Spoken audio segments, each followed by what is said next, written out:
Bienvenue à Saphir Hotel, un cadre VIP, propre et reposant au grand carrefour de Kinshasa, avec un service d'accueil digne de vous. Plusieurs catégories de chambres et appartements climatisés avec Wi-Fi et TV plus décodeur aux prix incroyables. Petit déjeuner y compris dans son restaurant aux spécialités congolaises et étrangères. Ouvert à tout le monde avec une réduction de prix pour les clients qui séjournent à l'hôtel. Notre adresse, A4 avenue Ikelemba, quartier Matongé, commune des Kalamou. Téléphone 84 710 99 99 81 600 8000. Hôtel Saphir, beau cadre, bel emplacement, bon prix et beaucoup d'avantages. Bienvenue à tous.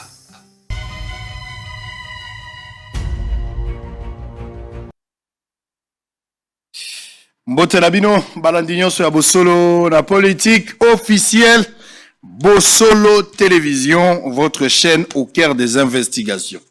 Deuxième round, 1 heure pour parler des deux sujets au cœur et actualité politique en République démocratique du Congo. On va prendre dossier Monisco et puis on va prendre Makambouya, bloc pétrolier. Deux sujets à l'ordre du jour. Et évidemment, il y a débat semaine, débat week-end, pardon, bambo de Ozangate, mutuna mutazana mwa biloko na ya ya kanango ako beta. Tout est autorisé. Les informations d'abord. Félix Tshisekedi lance 30 appels d'offres pour les blocs pétroliers et gaziers.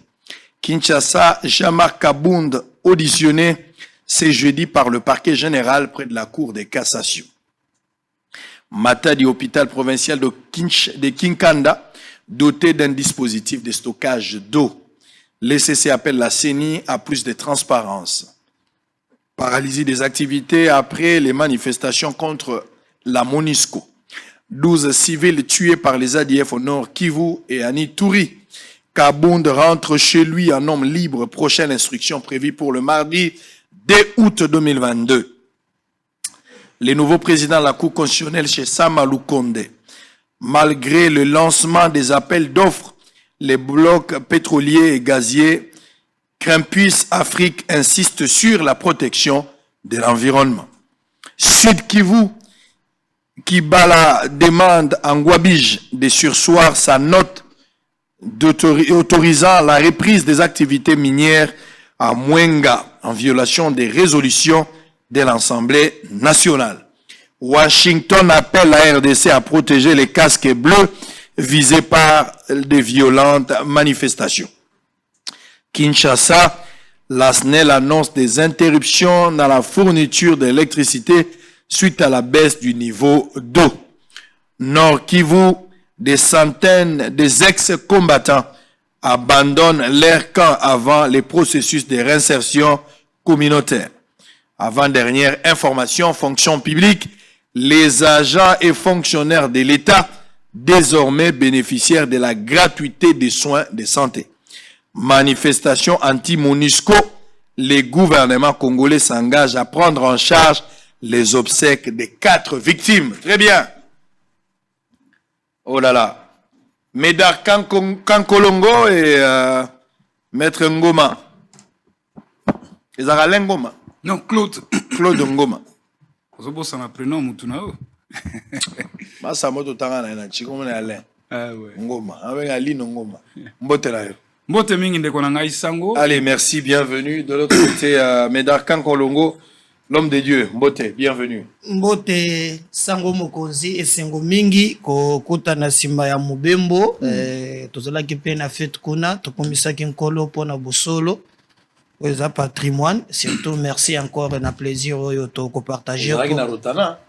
On est à Osali fait Tozana Matadi Kibola. On est à Rotana. Kuna Tobinila Kipe Nzambe. Comment tu vas connaître ça? Biloko a bien ça bapaya. So réussir ça qu'ici tout ça. Donc ba Christo ba toi pas sinon.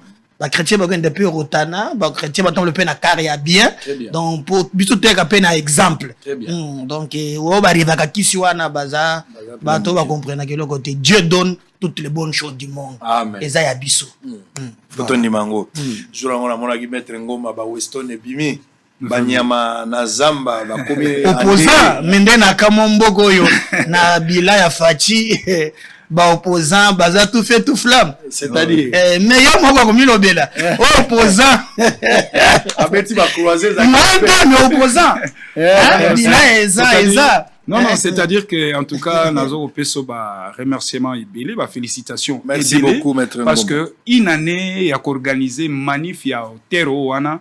En tout cas, na kandi c'est à devoir à domicile mingi.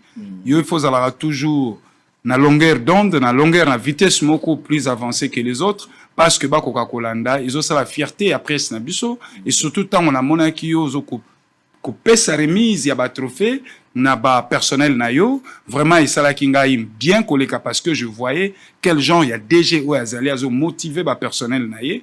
Pourquoi? Parce que le travail est à collectif et résultat est à collectif. Donc, on a tombé lui en tout cas, succès malam, vous continuez la même lancée et que lobby, tout le monde a sous produit, moussou c'est Coca-Cola mana poso. Très bien. Allez.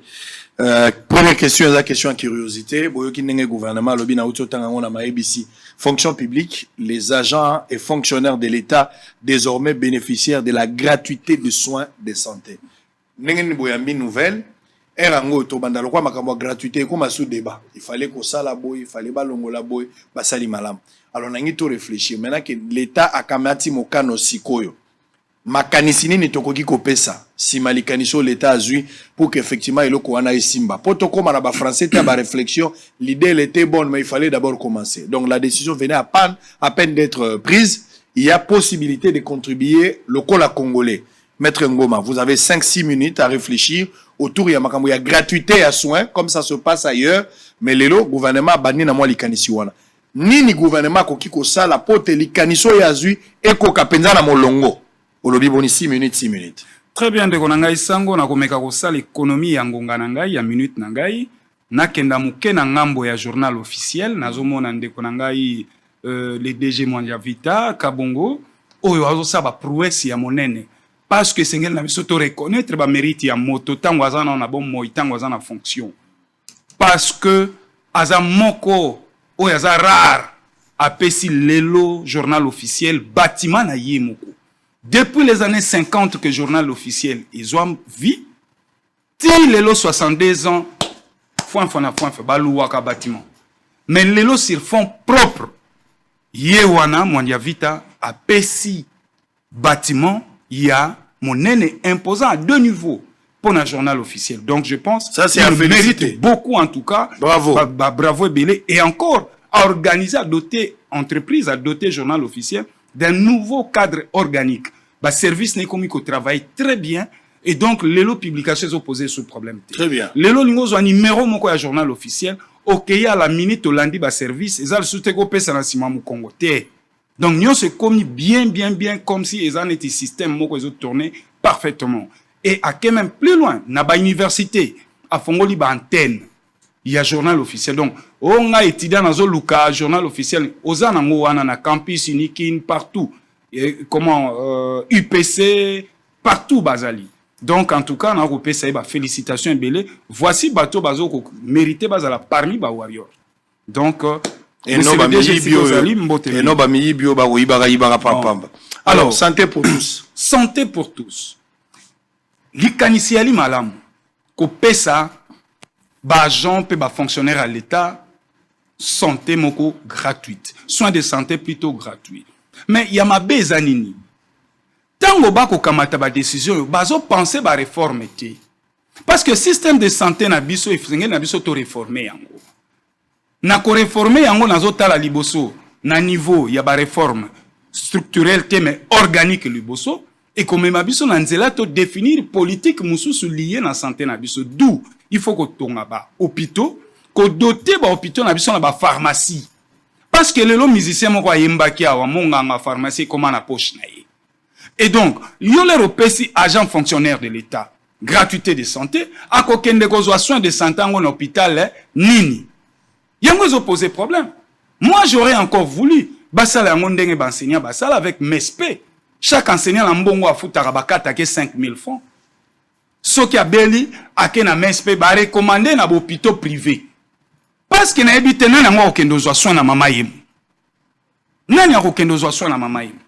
Parce que ce côté l'hôpital, yo moko zoka déjà que na lingi na kufa. Okutani na hôpital wena ndenge ba memo na civière pamba coin makelele. Or malade azana posa calme. Malade azana posa sika koti ba infrastructure wana est rassuré déjà lobiko. Mais par manque, il y a ba réforme tala ndenge ba ko mema biso yiki. Donc ezandenge moko na erreur o basala ki na gratuité ya maternité pour na ba maman na biso. Ils ont même lancé.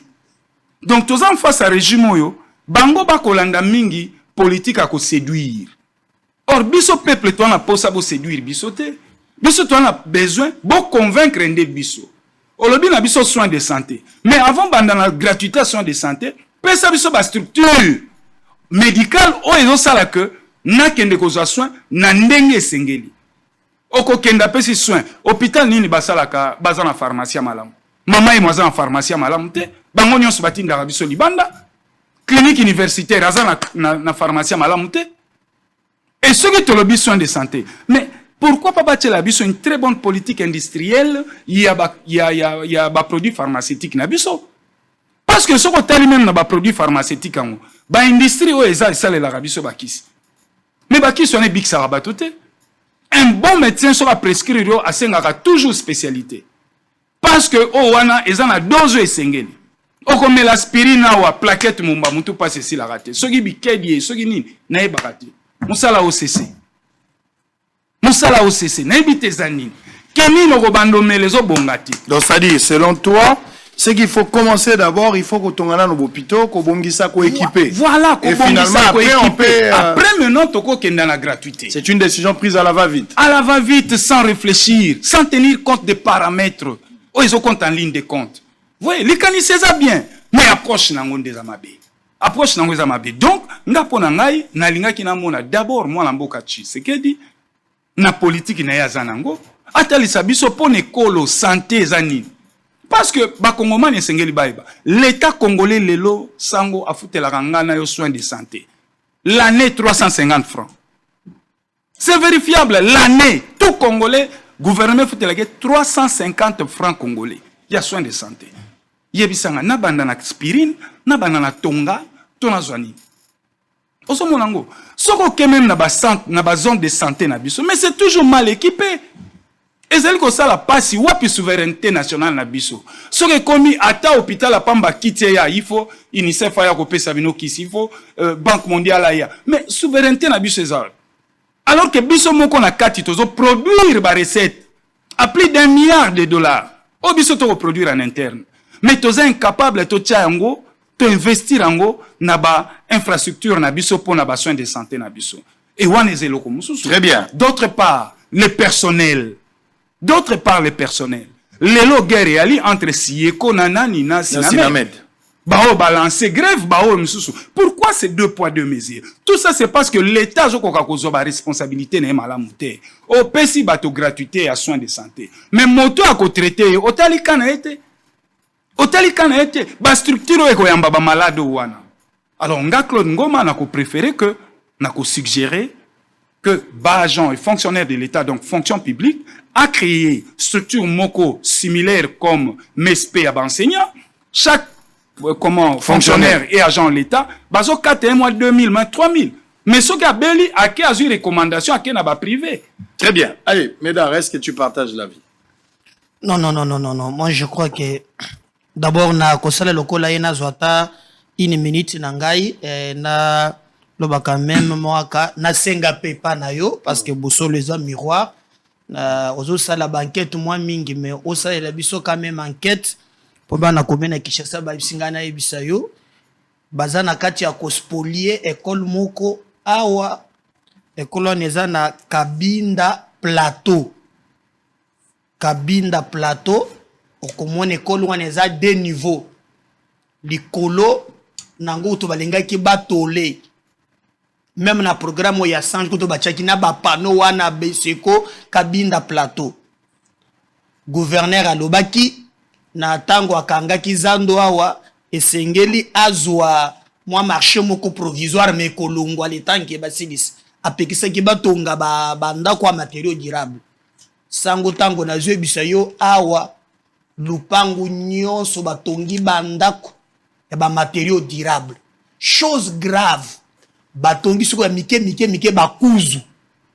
Si vous arrivez là à 18h, 19h, 20h, au kokuta bano ya base mike lotoko ekomi kuna et les éléments de notre possession babimisi ba faux certificat balingi bateka lupangu wana mbongo ba garantie bato gentili selon les informations nde bakomi ko percevoir yango awa maintenant bakuzu elle se multiplie ba comprendre que non garantie est où mais les a soki o komi 5000 bokoti 10 000 bokoti. Alors mutu moko fandi na zo kangisa yango lotoko bangi ezoteka mawana na pesi adresse Bosolo eza miroir donc croisement Kabinda plateau na commune ya Kinshasa so tuni ko lokomone école batongi ba magasin liboso banda kuna kati école wana eza na kati ya kolimo alors que la commune de Kinshasa n'y a que des écoles epedima eza na état ya mabe makasi na owana mibale.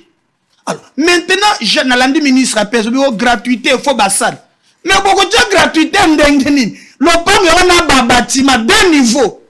Balingi bateka le pan. Alors, on a mon équipe, on a joué à Boussole, les a beaucoup suivi. On a utilisé le canal, on a pour tout sauver quand même, école ou on a, et on a senga vraiment, papa, okita, ou enquêté, ou la kisabili. Très bien. On a la kio qui n'a pas en école ou on a. Voilà. Voilà. Yami Balé, Nassil Selawana. Stade Lisusu, où les enfants c'est la commune qui stade Cardinal Maloula. D'abord, je vous rappelle Sango que terrain moko ya basket. Oh, il même du temps de sapuna bato musus. Déjà basi ba botola ngo je veux na entre Itaka ou Itaga, sota na Itaga. Terrain wana ba boma yango bateka bato bijo ko teka wana. Donc commune etikileka na stade moko wana Cardinal Maloula en face à commune de Kinshasa. Alors tozolo bao bayena bato a kermesse bakangi stade bilengo nyonso ba débrouiller tout le stade ka moko so ya maintenant kermesse ezakuna bilenge eloko la sport oyo kitsaka to ya criminalité na banini mais bakangi ngo lisusu. Heureusement na moni pasteur moko Lambert ya sec na bengi pe bato baya na campagne wana ekozala lobi samedi na dimanche ezalaki matata ya sec la gloire na pesi mbote bato baya na campagne za lobi samedi ayaki pe on a pe mobulu pour ça la campagne kermesse il faut esalem. Donc si on peut demander est-ce la ministre PST est-ce le ministre sport batala likamboyo ya liko pesa biso pasi koleka na siko na muto na sango Claude Ngoma eza jari ya ba congolais oyo bazalaka vraiment ba comprendre lo boloko pona mboka na bango te so pesi musapi akomi koloka loboko. D'abord faut diagnostic ye alima kambu ya nini yao to uti wapi to komi wapi pote lobi na biso kozala ndenge nini so que utali très bien mboka na biso uti na passe ya kosakana te. C'est comme on parle de la gratuité. Gratuité balancée yango. Et poser problème, il y a qualité d'enseignement. Nous le reconnaissons nous tous. Mais ça résout un problème de telle façon que non, bana oyo ebele. Ba outi, l'État maintenant, quand on a devoir, il y a kotonga ba école. Ça c'est de un. Mais ça permis, problème moko, problème ou etikali. Pona bango, totique la statique. Moutou ya présent parti naye. Il a été premier ministre. Bamboka Moussou Ezalaka, ceux qui présent au yaye. Akouti quand même que batika babiloko, comme par exemple l'école. L'ancien premier ministre Matata, le baki bako tonga, c'est 1000 écoles. Est-ce que vous pensez que batonga ka 1000 écoles? Na gratuité. Lingé balana. Donc il faut toujours commencer à poser les actes. Tobanda quelque part, pour tout améliorer. On ne dit pas que nous sommes salami ezamalamu te dans le bibongo te mais ce qui tokangi maboko na pese exemple il y a lobby tous un système il y a MESP mutuelle de santé à enseignant kuna détournement et kosakaniza te makambo MSP wana allez-y demandez qu'on commande tout l'argent. On a créé musique moko na MSP enseignant mon colombongo ba futa kutu makame ba enseignant ba mati maintenant avec salaire il y a 30% et mati le colo. Mais à l'époque l'enseignant touchait 100 000 mais mutu ya shuka na MSP ba futa $700. Yo muntozo cotisé pour l'organiser salaire ya shuka 100 000 mais na MSP wana musique wana o ba saki papa zombo muntu ya shuka il avait $700 comme salaire. Bon, le collège, ça n'a qui combien? D'ailleurs, je me souviens que même l'actuel député national, Azak président du Pumba, tout ça. Il y a un truc comme ça. Il y a un truc comme ça. On comprend qu'il y a à boire à manger. Donc, le problème est ça, ton outil musique. Priorité, besoin de qui est belé. Mais commençons quelque part, bien sûr, en améliorant diagnostic à l'obiao. Par exemple, est-ce que Asia Keina Mama Yembu, je suis d'accord avec lui. On est en train de travailler. Ceux qui ont par exemple dans le système, il y a des fonctionnaires. Tant que le fonctionnaire a eu 30%, il y a des gens qui ont bango bango bénéficier na ngote. Est-ce que ça est belé? Non. Mais ça mouké, tozo kendeka malé par rapport au problème toza na yango. Bango moko tango bazalaki, ceux qui bazalaka Natana bango batika kataba l'hôpital ndenga zolo ba aw tel au contraire ils ont réussi à construire leur propre maison.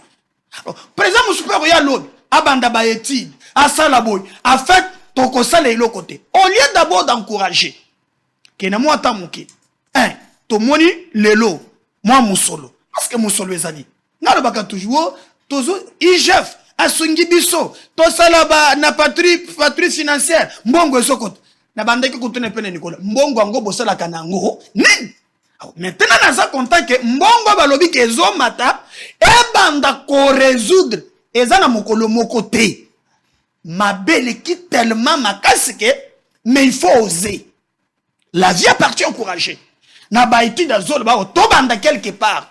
Sinon pas toko koma na biloko na bango bazalaka na bango tango akala o troïka stratégique bidje zaka 4 milliards sur le plan d'inflation 4 milliards o boinabo mais awa tozo kende les mois tokomi ko 1 milliard 200 mais ba besoin le kebele commençons quelque part makambo azo to intégrer nango mais to banda nan. Est-ce que tu penses qu'aujourd'hui enseignant à moni par exemple salaire na ye bati 30%? Bien que ça kamouké. Ayoka lobi ono, ceux qui ont eu matanga, hein, c'est pas balobi ka question de santé. Si, na matanga ba kuna. Même na matanga. Ou ceux qui est bembezu, l'État est en charge. Ceux qui moi koko so ya santé, l'État est en charge. Et kokina nouté. Hein? Mais to bandi nanu. Et ceux qui te continuent le sous, yango na zo pouye je pas songa biso, ceux qui pe musolezo ya ka ebele. Babanda kozongi c'est la kabiso mbongo wana. Ça tous 1 milliard 200. Budget comme il y a 12 milliards. Mais oyo azoka qui c'était. Ozana 100 000, atika la 100 000. Non. Donc moi j'encourage mais na lobby batonda na notolo. Ba mona teke to komi. Il y a beaucoup oetikali ya kosal. Naza d'accord na ye. Baba ki sa l'hôpital. Place ya kotongela bango na ko boye makambu ya lobby te. Na zo pesa ye totalement raison. Batonga l'hôpital, ba équipé yango, ceux qui ba moni que 30%, hein, ba tieli bango. Mususu mongo pe ko tu to combien na 2 milliards les mois. Ba ko matana 60% na salaire na bango, to banda quelque chose. Très bien. Que to tika la kaka. Allez, Maître Ngoma, on va terminer dans chapitre mais il y a moi ma biscuit à Mickey. Médard dit finalement bozo se mettre presque d'accord mais peut-être et bandelinde les opposés problème. Tu es d'accord pour la décision. Médard Azar d'accord pour la décision. Mais la seule différence, toi, tu veux, avant d'annoncer mesures, banana kotonga, hôpitaux, ou soit, meka ko réhabiliter hôpitaux, équiper yango, mais bossa na pété monganga, professionnel de santé ou personnel de santé, oyo azo la prise en charge de malade, ceux qui paquet d'union soit un coquille, tenir compte à paramètres et tout, la décision est très facile. Ou an ezayo lingi réfléchir en amont, et ça la bon. Il faut oser quelque part. On ne va pas continuer à attendre. Les œuvres humaines, imperfections aux angatés, il faut commencer. touti na ba problème eza ebelé soko bando luka classifier ba problème au résoudre. Commençons quelque part avec des erreurs, on corrige. L'essentiel est qu'on a commencé quelque part. Vous avez 3 minutes pour terminer avec ce sujet. Oui, na ko réagir mbangu ya liboso ndeko azo insister na 30% oyo bango balobaki ke ba matiseli ba salaire ba agents et fonctionnaires de l'État salaire na bango ba kiseli bango 30%. Or ils a 30% tende konangai, c'est-à-dire le 30% zalaki justement pour ba atteindre le taux parallèle au eza dollar. Dollar ezali 20 000, eza 200 000, bango bazako futama na 164 000 francs congolais na taux parallèle na taux na bango ya banque. Qu'est-ce qu'il fallait? Il fallait qu'on ramène bango na taux moko ya 200 000. Soko beti machine okomona ke mbongo na bango bakomozwa soko bimi nango en dollars, ils ont ça justement où ils ont gagné net $100 en 200 000 francs congolais. D'où babaki simbongo te. Ndeko nanga lobi détournement na MESP. Na ko contredire yo parce que MESP ils ont fonctionné na ba convention médicale ya bopito minene naza nango na sala publicité bopito wana awate. Parce que au lobby ba détourner. Mais comment on a dit le infirmier te mais enseignant nyonso. Peu importe maladie à kozwa. Bazana ba convention ba contrat ba signé na bopito. Akokende ba ko sala opération kaka na 5 000 francs wana ya zwaka. Malade ya miso akozwa manette ba ko sala ba examen nyonso kaka na 5 000 francs o ba kataka yi. Yebisanga sikoyo ke soki ofistige comportement ya MSP enseignant o ba ko sala ya appendicite akozwa mbongo wana mukoloni parce que yemo ka futa maka combien. Donc okene na raisonnement na te parce que même so tali ba convention médicale o ba entreprise ba zwaka. Eza risque comment donc hôpital azozwa. Soki ayebisa ki yo robando fute chaque fin du mois $100 obel la tête tu es obligé de payer $100 na. Eza contrat, eza ba convention. Ozomona. Et donc awana ko senga que ba agent fonctionnaire de l'État tout ça là, donc fonction publique, a luka créer structure moko ndengwana, azwa convention contrat ya santé, ya soins de santé na bopito ya minene o eza sérieuse. Ozomona, wana moto akokende kozwa soin na sécurité nyonso. Mais kotinda moto o nano afuta makamabe, ozotinda kendo zwa soin na mama yemu. Ndeko na ngai. Oko boma ito sala ini. Pourtant okokende zwa soin na kisi ya kozwa wapi. Mais on a mespe na kisi na nyonso okoti malade okobimisata sans francs. Tuna bansenyo basali ba AVC. Tuna bango que moi loko wana bien kozo fichiser fonctionnement nango, mais il y a des enseignants qui se retrouvent na kati kuna. Ndeko na ngai medar esengel na biso to ebeloko moko. Eza teke loko ma bezala ki profonde que to akozaka ba solution ki budi te. Parce que soki to komozo ba solution bongo eza tozo kenda na oto benga politique a CRR. Et CRR e ko sungate. Tina nino ko wela ko lakaba na lipa. Mais yo papo ebi kozanga na mbongo te. Oui, parce que moi, on a l'air de retourner papa, wapi lipo la kaki. On repère ça, mon explication. Moi, on a l'air d'explication. Donc, on a un peuple, on a un souverain. Yo bongi c'est l'angande ba condition pour opesanga soins de santé. Mais ce qui toke na ngona kibudi expérience à liboso à gratuité. Yo moko uti ko lobangwa. Gratuité, wapi qualité. Gratuité zande quantité. Gratuité, wapi infrastructure.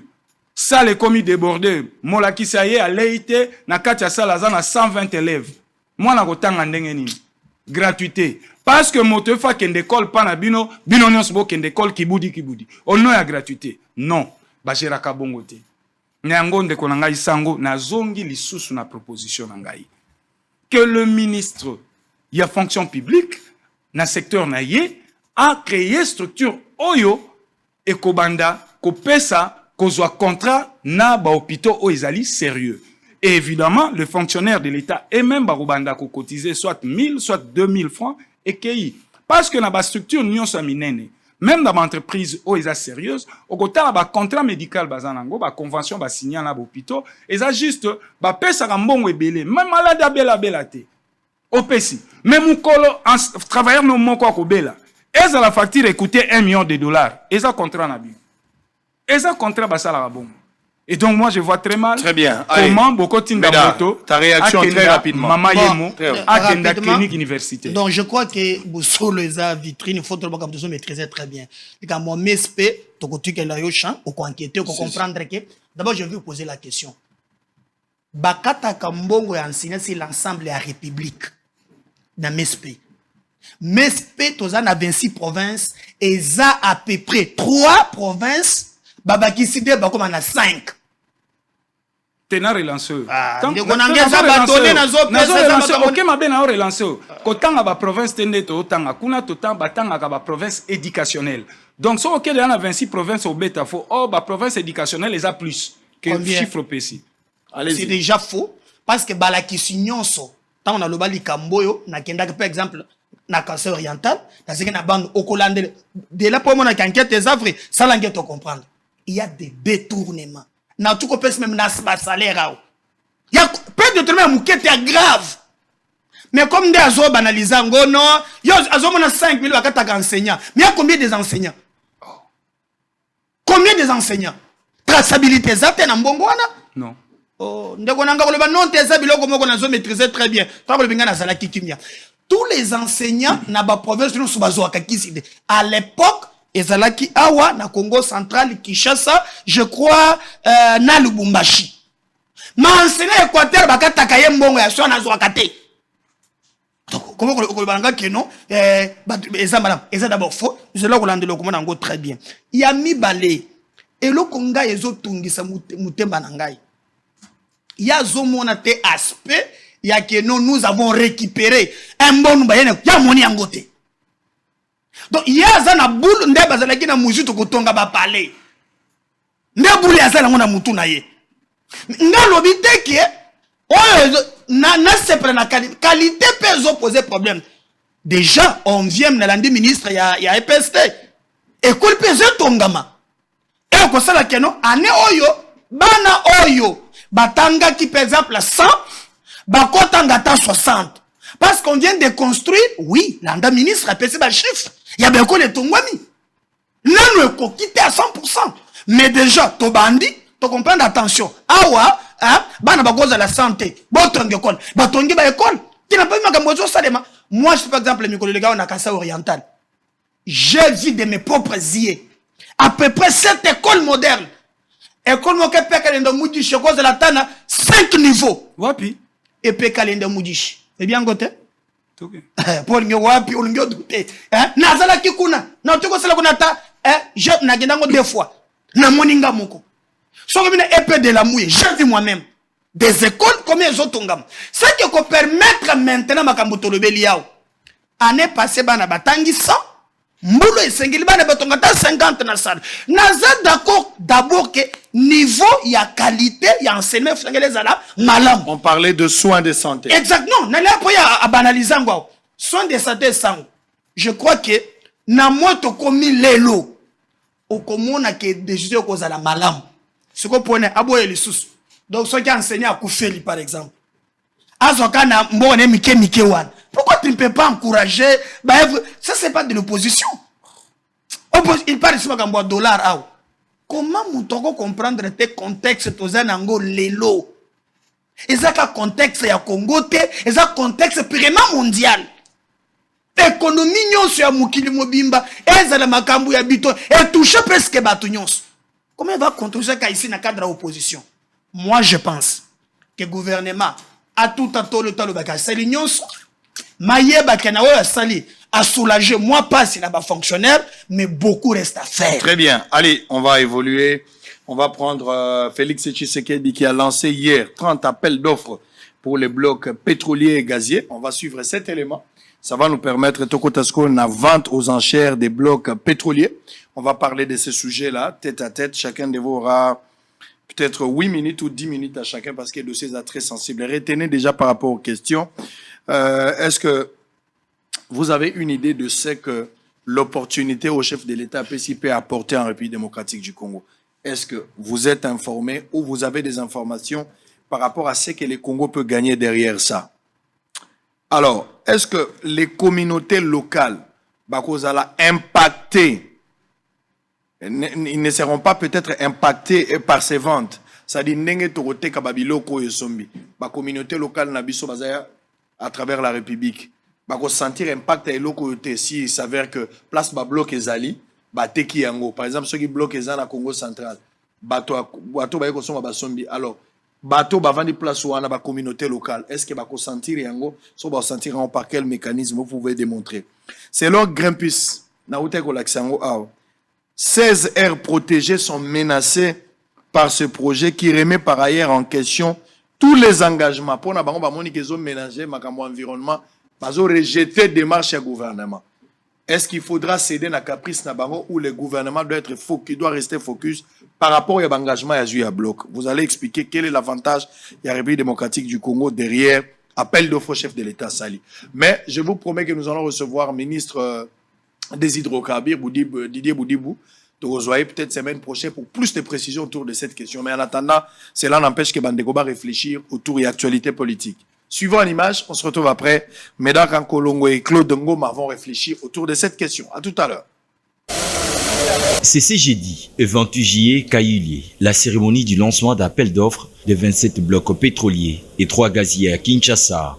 Le go a été donné par le chef de l'État, Félix-Antoine Tshisekedi Tshilombo, en présence des différents membres des institutions, des membres du gouvernement, des investisseurs et de plusieurs autres personnalités du pays. Le président de la République, Félix Tshisekedi, a dans son mot de circonstances estimé qu'il est temps pour la RDC d'exploiter ses ressources en hydrocarbures pour améliorer les conditions de vie de la population. Il nous revient de l'exploiter afin qu'il concourt à la réalisation de l'objectif primordial qui est celui de l'amélioration des conditions de vie de nos populations.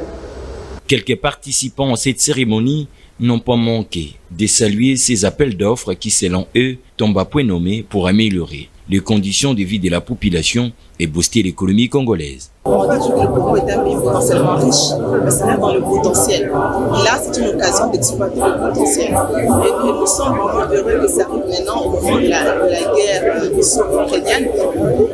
Comment est-ce que le monde est insuffisant, dépendant de cette bloc pétrolier. Cette fois-ci, le Congo montre qu'il peut sauver, exploiter son pétrole pour les bénéfices de l'RDC, de l'Afrique aussi. Aujourd'hui, et que nous avons lancé avec l'impulsion du chef de l'État et le courage de cette hydrocarbures, c'est quelque chose d'historique parce que nous allons mettre en œuvre nos richesses dans le domaine des hydrocarbures qui pourra bénéficier que Congolais. À son tour, le ministre des hydrocarbures, Didier Boudimbo, pense qu'outre le bénéfice que la RDC tirera comme profit, celle-ci viendra diversifier l'économie congolaise. Par ailleurs, outre les recettes de la République démocratique du Congo en tirera, l'exploitation prochaine de ces ressources pétrolières et gazières viendront renforcer le contenu local de chaque territoire concerné. Emploi, société de sous-traitance, projet d'intervention sociale, formation, etc. Et diversifier l'activité économique longtemps centrée sur un seul secteur extractif. Initialement prévu pour 16 blocs pétroliers et gaziers, l'opération du lancement des appels d'offres pour l'acquisition et exploitation des produits pétroliers et gaziers va dorénavant concerner 30 blocs, dont 27 pétroliers et 3 gaziers. Pour ce faire, des données techniques de bassins sédimentaires de la Kivette centrale et Graben du Tanganyika ont été remises le samedi 14 mai dernier au Premier ministre Sama Lukonde et ensuite au ministre des Hydrocarbures. Allez, c'est parti.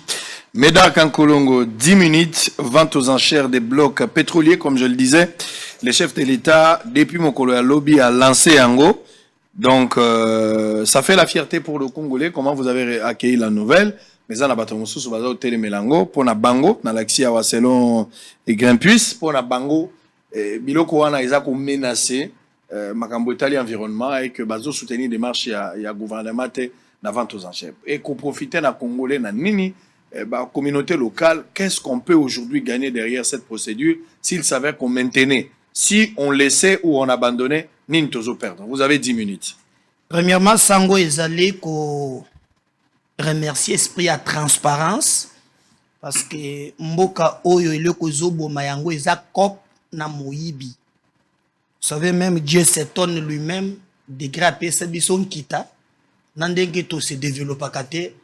Même Dieu au ciel s'étonne. Si vous regardez l'appel d'offres ndenge basali yango ezo permettre biso toboya to éviter ba cop ya CC.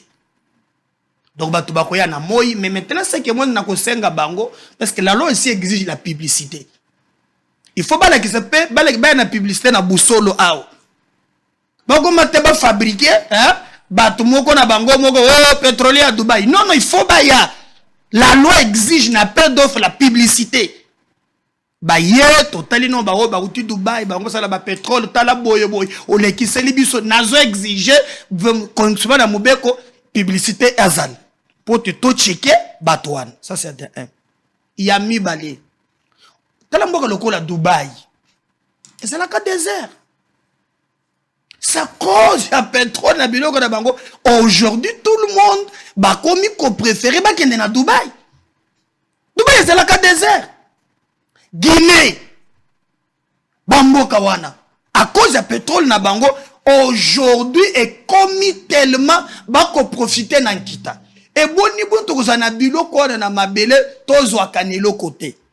Si photo kende même ba o bazolo ba oh mabele wana place ezali green prix bazolo non comment bango na bamboka na bango moko si ya bato ba ko spolier monde et ali bango babomaka mokili to respiraka mupepe ya mabe babimisaka bagat biso ndawo to batelaka bango enfin un système ya colonisation moko bozanga mutu na makolo naza totalement désaccord na bango.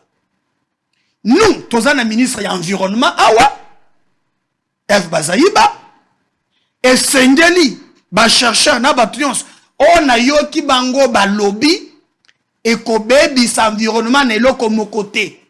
Bobangi na bango ezandengeni. Ba imposer biso système net ya est. Ba sala ka bitumba, mais bazwa kankita ya mboka na biso na ndenga moyibi. Pour bayebi que ce pays le Congo, ce qui transparence na gestion ya makambo ya mine na ba richesse ezali budget na biso ko matalikolo to kosomba ka ba minduki to kozala fort to ko affronter ba rebelle. Le seul moyen ya kocha biso to tikela na bado ya ba FMI na ba tumusus to profiter na nkita na biso te. Et là j'appuie le gouvernement, la souveraineté na yango tout kende tina suka mais tout respecter droit ya batu. Parce que les sols, la loi Bakajika, les sols et les sous-sols appartiennent à l'État. Mais au moins, na code minier, c'est bien mentionné. Ce qui bolingi boya, par exemple, il y a Congo central, et le koya liboso, et sengeli boya, d'abord que bisika boye, kosomba, pour d'abord na kosomba wana bateki le bango ya libelate, l'État a toujours na part na yena kat, peu à tout moment selon le contrat et côté qu'elle est à l'État, ba sundeli bango libelate. Ça il faut vous préciser. Mais on ba koya P1 et sengeli batonga d'abord, ba école, batonga banzela, ba centre de santé, afin que population locale mokolo bisika wana bazali ba profiter na nkita na bango. C'est pourquoi le code du minier ba réviser bazo pesa même pourcentage moko na baye oyo bazalo ko na bakonzi ba village wana. Ngana zelaki na kenda ki Lubumbashi na posani pembeni moko côté ya ba jona zoke de kota ba kipushi wana. To comme quelque part na nzela na moni muto ketelemi bana bazo utamba to le polele. Na moni kutu muso la kisangwa. Papa à quelques mètres na moni ba putulu ya mwindi wana donc na mboka na bango minéraux zokende bango bako profiter te c'est que l'État esengela ça les alliés à protéger d'abord ba intérêt ya bisika wana et puis traçabilité ndenge bato bako gagner marché et côté na bango ezali malamu mais loko tout isinga mutema pasi sango na yoki ministre balobi kingakati ya kabilo zo mona wana e fandeli ba minéraux ezape balobi soki na ligne 5 kingakati yango kabila biso to sala yenini et loko to selenga na kamwaka.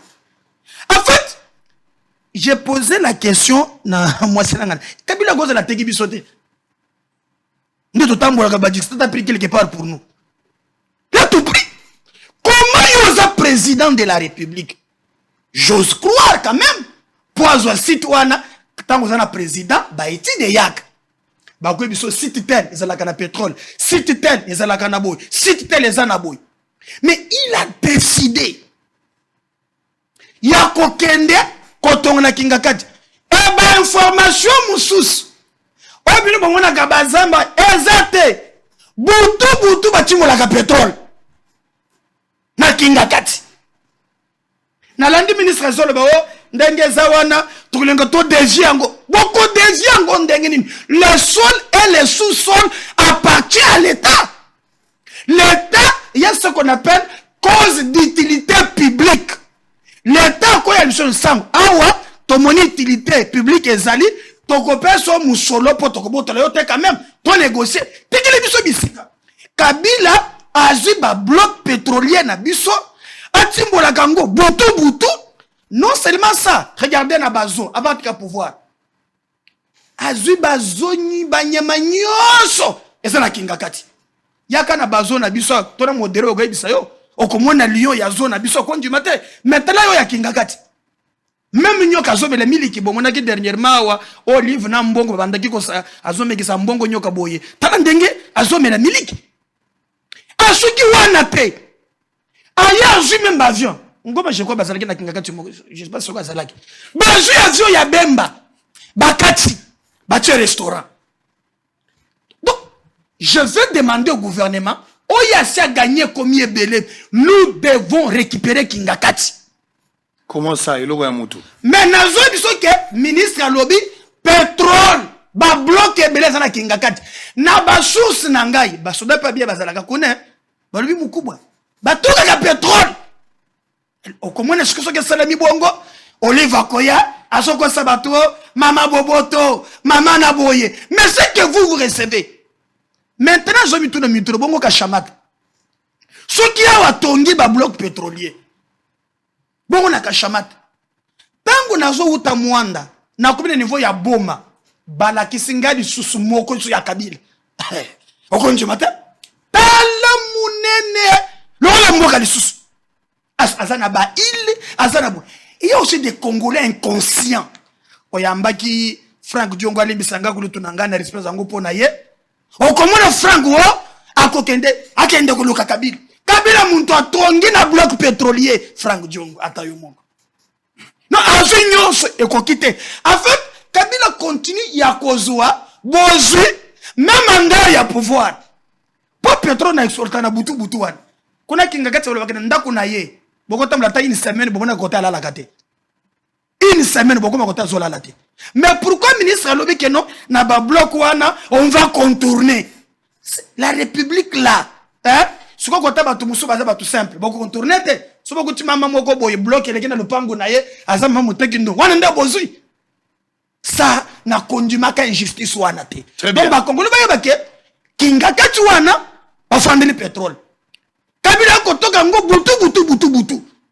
Tiens, akoset na imu négocier sangote. Comme ministre, exemple ya ministre Didier Boudim, na yebisiye boko contourner te. Biso ba Congolais tolobi Kabila ya na bot, aya na pétrole te. Oyazu ekoki bo récupérer pétrole na biso. Tokotika na pas siti wapi. Sango. Nous vivons avec moins $1 par jour. Même Makambo Félix parle qui c'est un Kabila te. Ouais, un jour Félix parle que non, ba ebisono mangane atongi pe. Tokotele melaye. Bozu ya Congo eza pona batu nyonso. Très bien, allez, merci. Maître Ngoma, bloc pétrolier, le Congolais Sengeli va vivre na bozu na bango. Il faut pas souffrir avec une richesse à côté. Vous en avez pétrole, vous en avez gaz. Sauf que na Dubaï, nous avons du pétrole et du gaz. C'est ce qui a fait Dubaï. Tant qu'on commune à Dubaï, na banda ko tunanga biso ki lola izalaka mboka batonga na maboko ya batu. Dubaï elinga oza la salle d'attente. Heureusement que lola tongami na maboko ya batu. Tenkolo ye mokonda tongango na wolo we kokana we ya batu. Les gens l'ont construit grâce à pétrole. Et aujourd'hui Dubaï même à ça la sous pétrole na été. Pétrole na comme sous réserve. À ça la kango poatonga. Mais na minute même tourisme et à Pamba, ça commence à lui donner suffisamment de l'argent dans l'activité économique comme so ba komi ko sala. Aujourd'hui, opportunité, il y a koteka bloc pétrolier pour que profiter na ba Congolais na mabele na bango. Ba to musu baza kotene mena ba moni que eza la problème il y a environnement. Mais to kokipe okwa na likambo medar à lobby aucun na ba site par exemple le rôle na Durba. Na kena zero place qui bali gold mining ezali. Qui bali eza na kati Kibali nyonso eza na kati mais ba communauté locale baza pemé lokwa bato abandai boke ba watch les gens souffrent, il y a pas d'eau, il y a pas d'électricité, il y a pas de route, il y a pas de centre de santé. Mbongo bazolia na zéro alors que za otuwele eza mbongo. C'est vrai que ya Congo ezali mais influence à Uganda ezali bayaka na mbongo na ba sheli bayaka kolia ngoti wana. Mayo ba melaka eza mayi utaka Uganda. Même izini ya mayi pona bango ezali te. Donc nous risquons de vivre avec une richesse à côté sans le savoir mais trop souffrir nango. Quel est le sentiment et quelle est l'analyse? 10 minutes. Très bien, Dekonangai. Question oyo eza naba ezo soulever ba questionnement mususu na kati na yango. Mais avant na kota na kati ya beaucoup ya question na yo, na simba muke mwana mboka Didier Bidimbu, ministre ya hydrocarbures. Ya hydrocarbures. En tout cas, nga ya inspiranga confiance te. Nga en tout cas inspiranga confiance te parce que na mandat na ye nazomona ba station service ezo bota maneti mayibo na Kinshasa. Lelo station service est comme ti voisin na biso na quartier. Donc aza dépassé complètement le secteur na ye. Je comprends que le séminaire a kende il y a 2 semaines et simba quitté. Parce que na règle, na principe, il y a installation, il y a ba station service et koki kozala na 4 habitation ya batote. Station service moko aza capable ya ko loger na mabele na ye na tank na ye plus de 20 000 litres, 20 000 mètres cubes ya essence. Tala semaine e uti ko leka poso kaka. Awa na limité na quartier moko mombele. So gaz a pamba mutu ko ezo. Balagesi ngoko to awati. Tala mote pelisaki. Imaginez-vous maintenant que 20 000 mètres cubes ya carburant et moto. Ba station comme bana mapasa, côte à côte, station en face, station. Tala niveau ville lelo est comme exposé. Et na dernier conseil de ministre, même yemoko mwana mboka Antoine Chilombo, akamwe abi oh, mais neni ba station comme yebele boy. Lelo na ebité ceux qui basu solution ni. Te na kati ya mapango, c'est pas normal. C'est pas normal. Ce qu'on moni kozo koka secteur wana te, rendez l'établier mon cher. Ce n'est pas bon encore exposer biso bongote. Et puis, ce côté libre station, on se répondre à la norme. S'il y a des stations service qui répondent à la norme, il y a 2 sociétés. Dans la société, on a publicité. Parce qu'il y a une société qui paya. Bango peut baser la qualité à solo ya carburant. Mais bon, on se tika les communes en cop, boutique, nakati avenue boana ngomi bali. Na ba Carrefour nyon se sika bato concentration ya bato ezali ezami sato. Alors que mobé kozo senga ce que station service boza à distance à 1 km. Faut pas que ça na distance à 1 km. Mais lelo yangote, la ville est exposée. Et puis na ba plateau nyon so mutazo beta li solo na yango azate. Biso nyon so to a dépassé. Même ko le drame koya. Comme l'État est responsable, l'État koyaka okunda leli esili akei. Mabote bungisi bato. Nyango nazo interpeller yo. Moi na mboka comment Didier Bidimbu. Tika sale la biso musala ndenge singeli. Tia coup de balai na secteur na yo. Au cas contraire nga na kolemba yo te papa na ngai. Na kolemba yo te na ba plateau nyonso na kozala na yo. Beta coup de balai na secteur na yo. Oh nyonso station service ezo répondre na norme te kanga yango. Station service nyonso ezali na 4 habitation ya bato. Retirer permis d'exploitation. Ndeko nanga na zonga na question na biso ya ba bloc pétrolier. Ezali likanisi ya malamu ya koteka ba bloc pétrolier na biso na nzela ya appel d'offre. Mais déjà problématique moko tozaka nango wao. Na Kinshasa, na RDC. Toza pays moko béni, richesse eza partout. Mais l'État za motema mabe. L'État moyini, l'État moyibi. Na mikili mususu soki richesse yali na mabele wana ezo profiter directement na autochtone. Mais pas na biso, diamant zo bimawa mutalali pe na diamant za na nzala. Aza na situation mabe, ezali ko lokato ezali nini. Pourquoi l'État tiaka liboso autochtone au premier plan te? Ndeko nanga sango na lobango soki na Kinshasa na biso tokokoza na ba famille eza ba milliardaire, engeza ba famille teke umbu. Parce que yo avant ya ko tonga entreprise na yo na mabele ya teke umbu. yemoko azo déjà action déjà à 30%. Du fait que ça m'a belé na bon. Koko sabiso te na makasu ntsamba boy te. Tala bato wana ndenge bayela kabiso. Chef coutumier yaka ba peso ntsamba ba peso makasu ekei. Ba ko exploiter incapable ba tongata école. Outi ko lobangwa. Dans le Congo profond, et si kanyon sont quittés ali richesse ali. Ba ndeko na biso ba autochtone wana bazala niveau ya souffrance moko comme si vous n'avez pas l'idée. Tout ça c'est parce que l'État est faible. Tout ça c'est parce que l'État ne sait pas protéger ses terres. Na ba autochtone na yango. Lelo tozobeta problématique oyo awa ya ba bloc pétrolier. Et ça bien. Mais imaginez-vous que le bloc pétrolier quoi na Kingasani. Bateau wana autochtone wana pauvre, ba osela bangoni. Parce que l'État est mon faible, il faut protéger les autochtones. L'État est mbongo. C'est tout ce qui lui concerne. Parce que na simala bango ba se taper d'action. 30% de part, 40% de part, 10% de part. Na ba homme politique ignos. Nous savons comment ça fonctionne. À quand la communauté donc les communautés autochtones bango pe bako koma bato. Lelo soki l'État zaki malam. Ba société brassicole les a. Nde bateke umbu musu baza actionnaire kuna ya makasi. Parce que za mabele bakoko na bango. Boye ko sala mbongo na mabele ya bakoko na ngai. Ngai o moto boye ko kuta boko tika nganzala yo le kanganga na avion wa OK. Na mabele bakoko na ngozo sala mbongo. Je pense à ce niveau Monsieur Félix Antoine Tshisekedi Sengeli na yo ozonga lisusu na bureau na yo tala sikoyo ka vandisa ba juriste nyonso. Po ba bimisela biso texte moko o eko protéger ba communautés autochtones. Na code minier révisé ezali. Na code minier révisé ezali mais ça les makate. Non mais il faut appliquer. Il faut l'appliquer chaque fois. Tozali na ba instrument juridique ya malamu nyonso ezali. Il faut application. Mais le problème c'est l'homme. Voilà, il faut appliquer. C'est l'homme le problème. Na keina ba bloc pétrolier oyo. Balobi c'est quelque chose comme 30 offres. Mais l'État yemoko na 30 blocs pétroliers wana. L'État a eu combien? Poeza yo kokote kanyon sote. Les opportunités d'affaires. D'où ngai moko pe l'État congolais faut na zope oyangai na organiser yango. Parce que ndeko nanga sango to beti lisola bloc pétrolier. Ezaka pour extraction. Raffinage eza musika. Raffinage ko sale mawati. Mais alors que pona kotonga usine ya raffinerie à pétrole.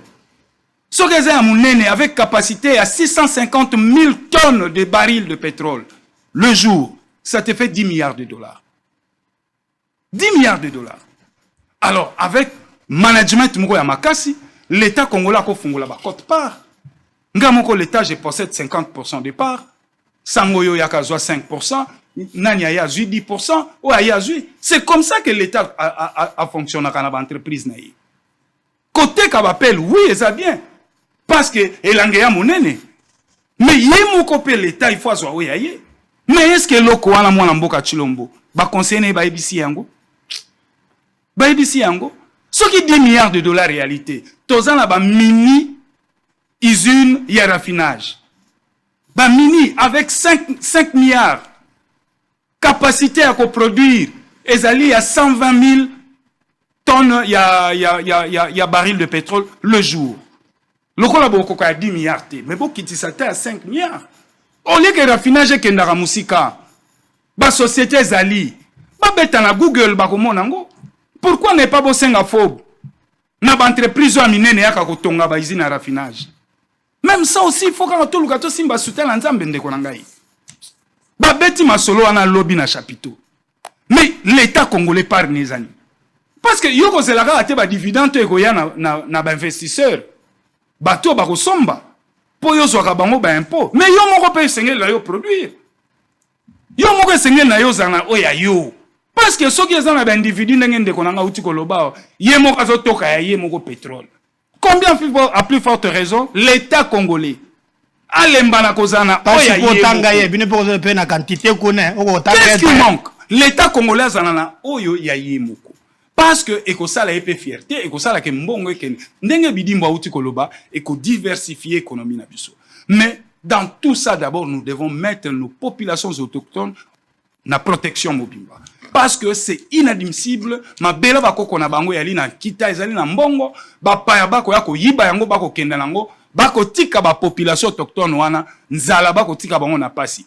Incapable ba tonga ba hôpital 5 étoiles, incapable ba tonga ba école 5 étoiles, incapable même ba rétrocéder ka ba autochtone wana pour que bako kakoza na ba conditions bien. Très bien. Voilà l'état moyibi, l'état moyini. Par manque d'un leadership soutenu, management moko ya makasi yalité, yango zo mona lelo mboka tozo kende. Très bien. Tu avais quelque chose à ajouter? Mais c'est ça, on va prendre un élément, on va changer de chapitre. En fait, ce mon Claude Ngoma, analogique ba congolais. Balance appel d'offres. Oh non, quand il abandonne le bosso, il faut l'état moko azwa. Mais l'état yé moko, donc tu kolobao. On outil de nil parté. Histoire peut être très important.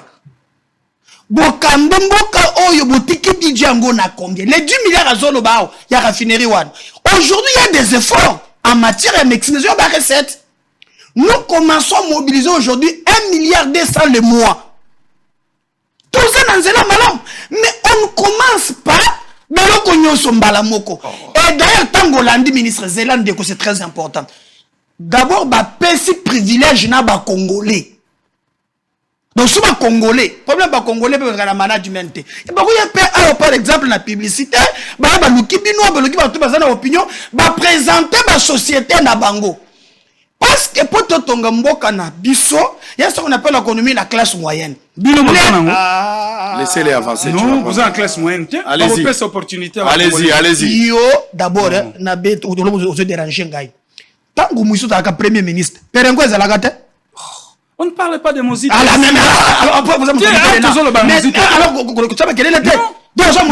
non. Réfléchissons, ne faisons pas le débat. S'il vous plaît, laissez-lui terminer, puis tu reviens. Allez. Nabandeli les sous.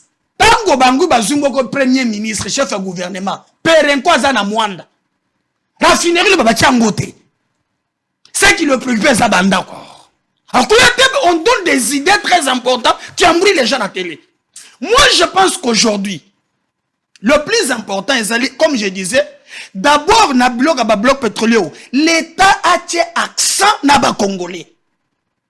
Si il y a pétrole, mais mi composé PBL. C'est ça l'occasion.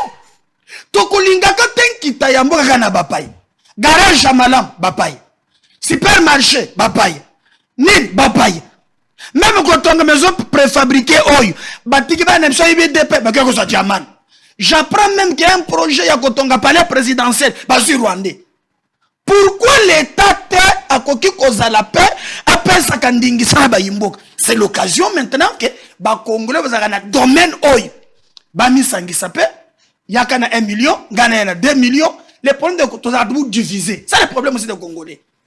Tout cela y est n'a pas point oyo. Toya to senga ke na ba bloc mususu batia accent ba pesango ba Congolais. J'insiste que les Congolais se regroupent. Baya bazwa nkita ya mboka na bango. Baya vraiment que ça très bien. Toza na ba mususu awa. Non, t'as pas compris ça que peut battre le côté na c'est la publicité pam. Mais au comment par exemple que non basala ka mbongo ya carburant. Baya d'abord et kozala très bien. Raffinerie ezaka pétrole te. Même nos cobalt. Ya on a d'autres peine ba diplôme ya ba scientifique na biso. So ya bien na plateau là oh moi j'étais à Québec. J'ai eu un master à Tombouctou. Bosala gani. Yo j'ai grand temps il tourne ba scientifique na biso hein. Ba pe na mayele. Comment cobalt longoka en état brut. Mais quand on parle de l'emploi, par exemple, sur le raffinage, traitement, séchage et consort, ça peut donner de l'emploi. Nos scientifiques, ça n'a rien. Très bien. Kaba papier. Donc, pour moi, Sango Pona Chite, je pense que les idées à malam, ngomazo betaka ba virgule na bango po bango ba mesana bongo te. Ba pesa ka bloc pétrolier hein. Soit qui a fait fani na champagne. Celui-là c'était libanais, pesa yé. Donc, on va comprendre. Maître Ngoma. Allez, réagissez, on va prendre le dossier Kabound. Et puis on va terminer après. Il nous reste pas grand-chose. On a que 20 minutes pour terminer. Alors, Maître Ngoma, 2 minutes. À 2 minutes. Oui, na 2 minutes. 2 minutes. Na 2 minutes, na web sande konanga medar. Ezate ke loko la tata na sombaka lopango te. Bozaki locataire yole rokomi moto apekisi somba lopango te. Soki biso to salaka te. Loko la bino lelo bokomi si bino bo salate. Nga na pesi bino ka makanisi. Pona nga na lobi loko la tobeti lisolo ba bloc pétrolier et que RDC yemoko pas na ba bloc na ye. Donc a okoma na société na ye mobimba national y extraction na raffinage. J'ai dit yango na lobi que c'est tout un processus. Non, attendez. Oui. Naza sur un terrain à proposition nazo pesa bango. Oui. Ozo na nanga. Ouais. Yango na lobi que 10 milliards de dollars pour bo tongela biso comment usine moko il y a raffinage avec une capacité à 650 000. Je suis d'accord. Il y a baril de pétrole le jour. On comprend? Alors, ce qui me dit, management et lobbying, fongo la part. Mais vous gardez au moins 5%. Il y a pas 50%. Mais le contrat est sali. Même dans les contrats, les ministres a dit c'est ça. Les ministres a dit que bah part il y a l'État, bah kabeli bah toi. Suivez le point de presse. Vous comprenez l'État ça n'a pas part na yé, bah part na yé n'a pas privé. Voilà. Mais l'État yé mon peu fois dans la structure na yé mon bien. Ça se décrète pas. Attendez, ils allaient canisi nazo pesa pas bango ba nango. Mais exact non. Bien que je ne suis pas payé pour ça, mais non. Allez, merci. Attendez, ça on a silisa. Et comme ça là que au lieu raffinage kendaka poto bako banda kwa ko raffiner par l'état parce que l'état a moyen ba mindele wana nyonso bako ya ba investisseur ba c'est l'extraction mais raffinage ole ba kenango pa na transport ba yenango pa l'état bandana na appel d'offre na boyo solo bwana te uyo zo mbuye bato na lobi boy idée za malam mais na kolanda yo mbatu bako sala le côté. Je suis d'accord. Ngamona kaka pétrole te ezala koba ezala yo pe kataki ngayawa. Non, c'est un démocrate. Très bien. S'il vous plaît. S'il vous plaît. Non, kataki ngayawa. S'il vous plaît, je vous arrête. S'il vous plaît. Maître Ngoma, s'il ça 1 minute.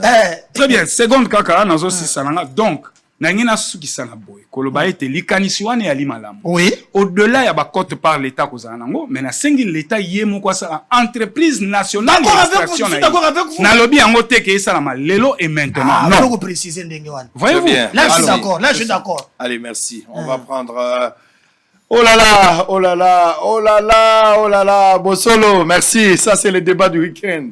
Les Arabes, Bakou et Zobetama, c'est toujours normal. Alors, vous allez prendre Nalobagi Nabino déjà. Bosolo et Zotambola. Bosolo et Zotambola. Tozo Sala, Oyo Bango Basalina no pété. Penandimite Barosala yango. Peut-être passer na biso zo la moi ba rêve na bango mike. Na ebite so ba okokisango. Poko dia TV tozanango. Oyo andimi kozwa kodi ya naza na mesure ya kotikela ye me on ndima bakisi nganga soko kokango. Allez, makambo ya mai. Makambo ya mai zate na mboko yo mai. Est-ce que biso tokozanga mai mokolo mona temi na muninga moka utili banda mboka. Totelemine kala kalamu alobi me mai yo bozoruka mai yango bato bakomela mai yo ngana biso mai ya mwindo babi papa mai yo eza mai ya komela. Nous savons comment il faut transformer. Nakendaki na kafumbu, nakomi na kafumbu na ngandajika. Tala shita munene, courant ekozanga place wana te. Problème ya transformation. Na yebisi bino likambo eza lokola mundele to chaka exemple. Yo za na pondu. Ou bien za na Thomson na fufu na yo me Thomson na mobesu fufu pe ya mobesu. Siko ndenge simbi biloko yango. Ozo benga mutu mo bise mon cher kolamba siko ya biso bo pesanga na kenango kolamba et puis na zoyela. Mais mutu ake kolamba ko yelo quantité ndenge. Akolo quantité oyo esi ebela a biso bimika boye. Poza na ba contrôle te. Mais soki yo moko lambi yango sur place ozo mo contrôle. Toza na minéraux ya ndenge na mboka oyo. Na bisaka bino que na monde soki batangi bato baza na minéraux biso to ali boso. Toza liboso na monde. Tant baloba no réserve wana ezande biso. États-Unis aza même na sima na biso na matière ya bomengo ya sous-sol. Toza liboso États-Unis. Mais transformation est opposée un sérieux problème. Misala o tozo loba ba congolais bana misala te. Ndenge nini o réseau bima ekenda ka libanda. Ndenge cobalt bima ekeka libanda. Boni zenge ko meke ka libanda. Ça dit minéraux nyonso yo tanga na classe na Congo ezali ekenda ka libanda to transformer wate. université ya kotanga biloko wana ezate botiana no université ya kotanga biloko wana na place ke bana nyonso bakoma ba journaliste bana nyonso bakoma minganga bana nyonso bakoma kaka bato basali soki biloko ya droit tozo tourner autour de ça mais bon fongola ba ekolo bato bakotanga kaka minéraux toza nango baba na ko transformer ngwa ole to bandozela ba sud africain to bato bauti libanda expertise za nanu ya biso moko na place ke uta libanda je pense que tout ça yango kozala pe malamu likambo mai lelo l'état joki mokano akwa kopesa mai na bakongole to banda lokola wana Kinshasa pasi ya mai ezali parce que ezala bisika musu mai makate na bina mino na kitambo bato bazolela 2 à 3 mois mai ezate ti lelo bato kitambo babebenga ngai na ba quartier ba rigini ba salongo kuna eza pasi cité verte na champ de tir na mai ezala kate champ de tir ezate l'état zwaki mokana lobite na bandi ko sala ba biloko e kozwa lelo kaka te kozwa mo ata mais tango ekosila bato bakosepela nano esilite lelo yo biso bosolo to bandi mo enquête moko mais descente moko salamaki on était sur place mardi to kozana lemba imbu mais suivez quand même tant to soli na maître Eboma to bina mais est-ce que tango okelo la biloko to lingi to mona botala seka été la descente à bosolo ba image voisin ko la kisango mais oya bosolo ezaka ya bosolo biso bato filmaka matanga ya monseigneur Mosengo botala ndenge to salaka ndenge pe to sali en image to zape ya Kabund ndenge samba kilobi on se retrouve après on va changer de chapitre pour terminer à tout à l'heure. C'est dans le site de Kintsukade et sur le fleuve Congo, dans la commune d'Engaliema, qu'il est conseiller principal du chef de l'État au collège de mines et énergie a commencé sa tournée dans le cadre de suivi des actions du président de la République dans le domaine de l'énergie. Sur place, Maître Ablavi Eboma était conduit par le DG de la Régie des eaux et l'équipe des ingénieurs a visité l'évolution des travaux initiés par les chefs de l'État dans la construction du captage d'eau brute et des tuyaux pouvant permettre à évacuer les eaux sales provenant de l'usine de traitement de ozone directement au fleuve Congo.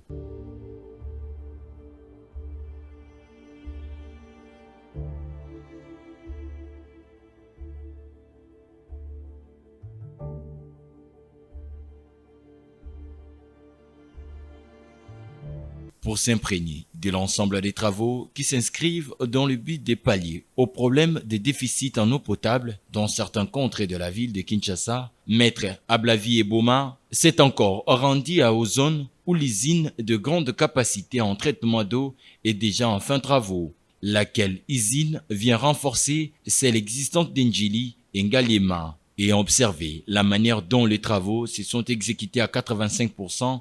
Maître Ablavi Eboma n'a pas mis sa langue dans la poche. Pour nous, et le vœu du président, que nous puissions terminer avec l'usine de l'ozone cette année 2022. Nous pensons au début du mois de décembre, les équipes de la Régie des eaux vont se casser en morceaux pour que nous puissions réaliser le vœu de son Excellence, Monsieur le Président de la République. À la question de l'impact social que présente cette usine de traitement d'eau potable de l'ozone, le DG de la Régie des eaux répond. L'impact sera grand parce que sur ce site de l'ozone, il y a un total de 330 000 mètres cubes jour qu'on devra produire. Évidemment, nous sommes encore en première phase pour 110 000 mètres cubes jour. Alors, si on doit expliquer simplement les choses, avec les premiers 110 000 mètres cubes jour, nous allons alimenter la partie ouest de la ville de Kinshasa. Ça veut dire à partir d'ici Ozone, on va monter vers Météo, on va monter vers Djelombinza et on pourra arroser à partir de Djelombinza, Lupin, Télécom, jusqu'à même la Cité Verte. Donc, ce sera déjà un impact considérable. Alors, ce n'est pas tout. Ça, c'est la partie ouest. Il y a aussi le centre-ville. Une partie de l'eau produite ici va être envoyée vers Gombe, Kitambo, Bandal, Guéringui, Kassavubu, Bumbu, Selembao, Kinshasa, Lingwala, voire même Barumbu. Vous voyez, déjà, j'ai cité plusieurs quartiers. Là aussi, l'impact sera grand. Donc, on va vers des jours meilleurs. Pour rappel, ces travaux qui vont s'achever au mois de décembre de cette année en cours ont été initiés par les chefs de l'État dès sa prise du pouvoir en 2019.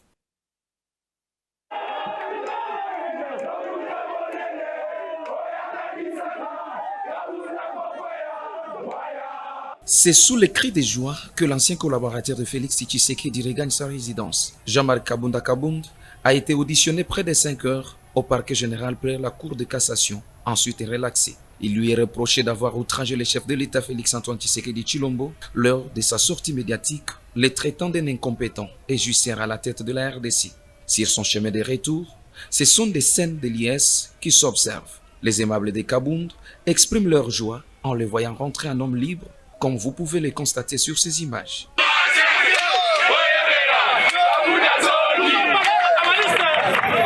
Arrivé tard à sa résidence, l'homme s'est confié à la presse au travers son avocat conseil. D'après maître Georges Lutula, l'instruction de Jean-Marc Kabund n'a pas respecté la procédure telle que prévue par la loi.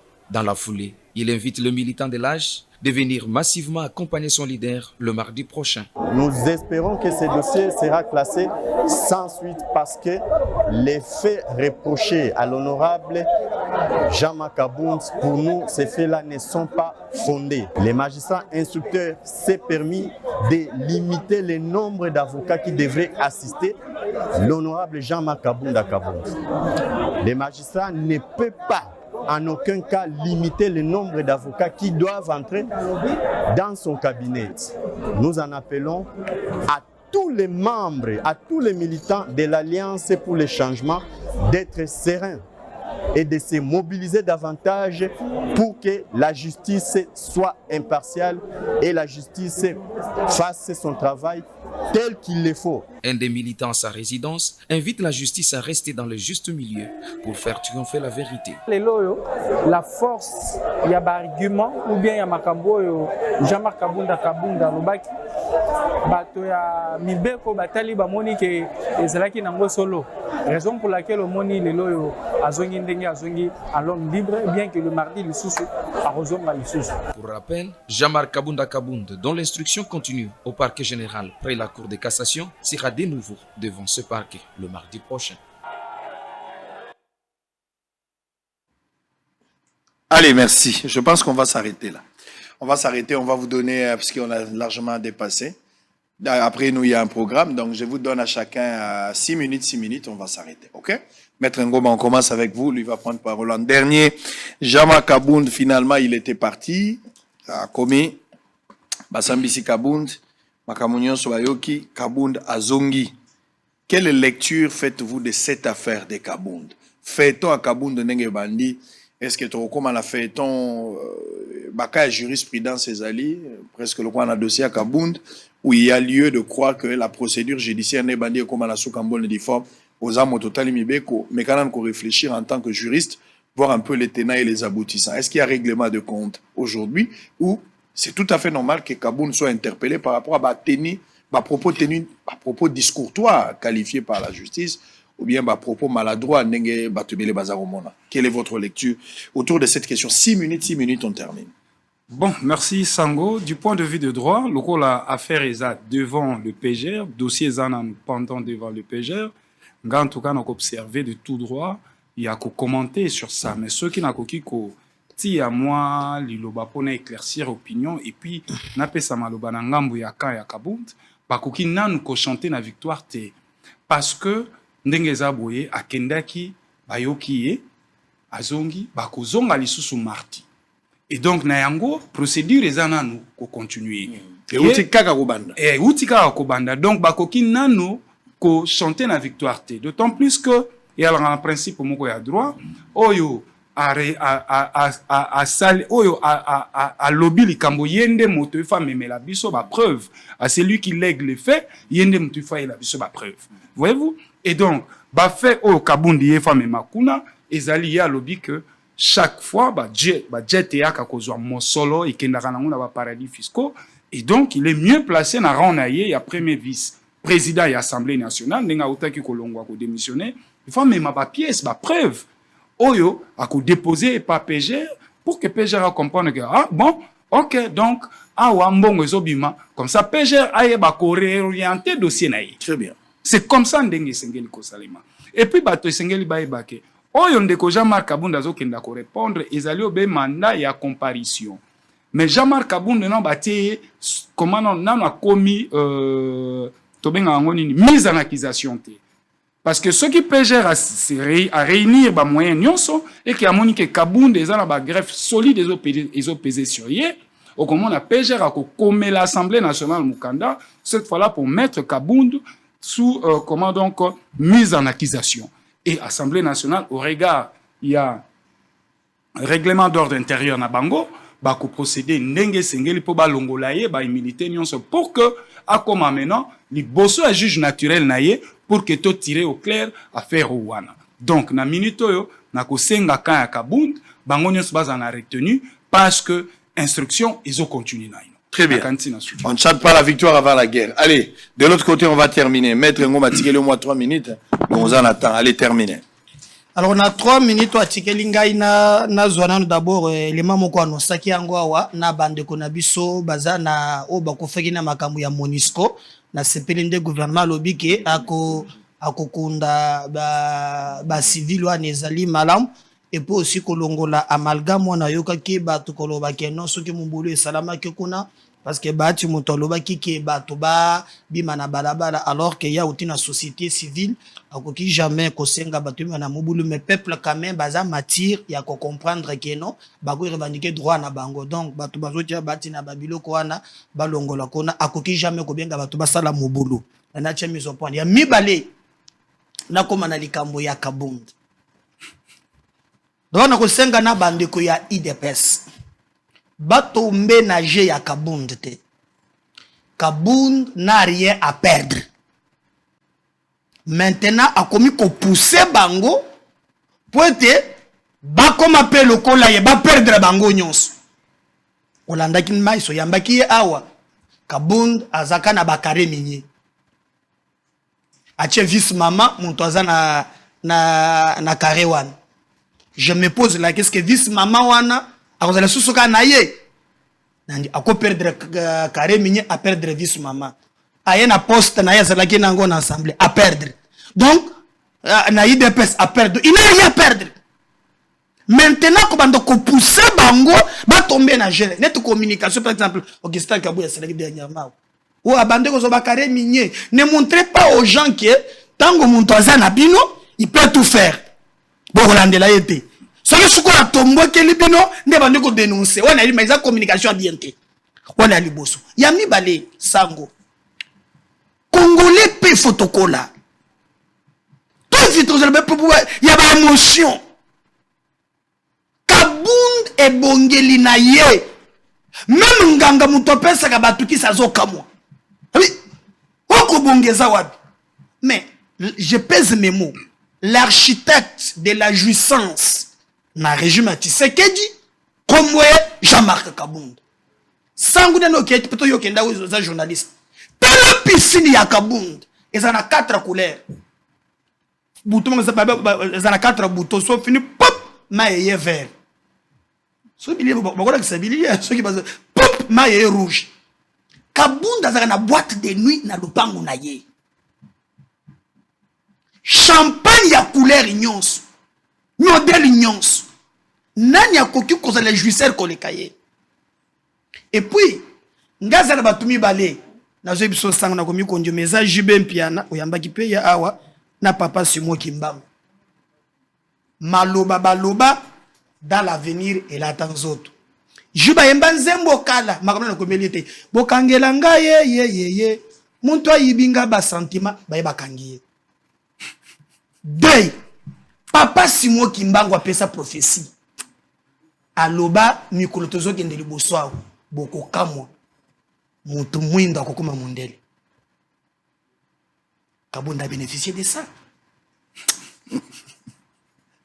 prophétie la tinzoto mutu mwinda akomi mondele allons-y maintenant na banalise oya katikati nalandi avocat na ye azolo bawo azo senga ba militant papa siège à parti eza wapi pour bando benga ba militant adhésion salami wapi et puis aux avocats préparer ba pièce comment koleka liboso ya magistrat pour défendre client na yo on komi ko sala appel même ba rope ya ba avocat ba ko ndela makambo na te l'avocat qui appelle ba ko cha mobulu et puis Kabund amona lokola IDPS a sopi ba mbongoti 8 personnes 8 personnes one Tala koya na ye, tala ba jipa so ya nango.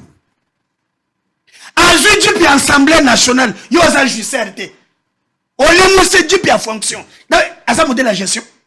Ba pension jipi en fonction. So ba zongi saka yango. Ouais, c'est l'accident, et lui nanda. Mais so c'est un accident, mais mango batala yango. Donc ne nous prenez pas pour des imbéciles. Moi je pense que Kabundu doit nous expliquer oyashi azowa na zanango. Akuta bandeko mususu. Qui sait? Moi je connais un jeune homme qui m'a permis que le loi commis papa mukolo a commandé ngewana asana conviction. C'est David Mukeba Kalengai. Pour la première fois Kabunda yebingai na mona ye. To fonda na yeboy. D'abord bato beba Kabunda même bato baso landa yewan. Tona batros bakwe bisayo. S'il y a des politiciens invivables, ça y est. Poison yo na téléphone, les tout puissants. Soit il y a mieux que faire ce témoignage en église. Mokolo abanda ki ba complot na ye oyo. David lui a dit, moi je soutiens le président. Moi je savais. Moi je soutiens le président de la République. Alors, ayenaye David Atabe a téléphone te. Même à Gambo gouvernorat oyo. Tango ikazo ba gouverneur. Atomboka. Pona kota di sakelelo za makambo ya soni. Et je vais vous dire, dans le français, quand on lobi o et bango bazotinda yete, mindele bazalaka na solidarité. Mindele. Oui. Bon Kabunda o mindele. Papa Kabunda za mindele ko la yo. Quand ça mindele. Il faut que Emata Ekita. Bako ça la bloc na Katumbi. Les blancs sont solidaires. Les blancs. Oui. Comme c'est mindele ndé. Ndeko nanga sobatie nani akabonda wa sobatie c'est pas possible. Au sol sili. Non ça mais Batia ce qui akabonda zo kolanga nayo. Non c'est bon. Alors c'est bon. Alors nami non bon. Mais ça on a chité. Que au sol sili. Oh non, c'est bon.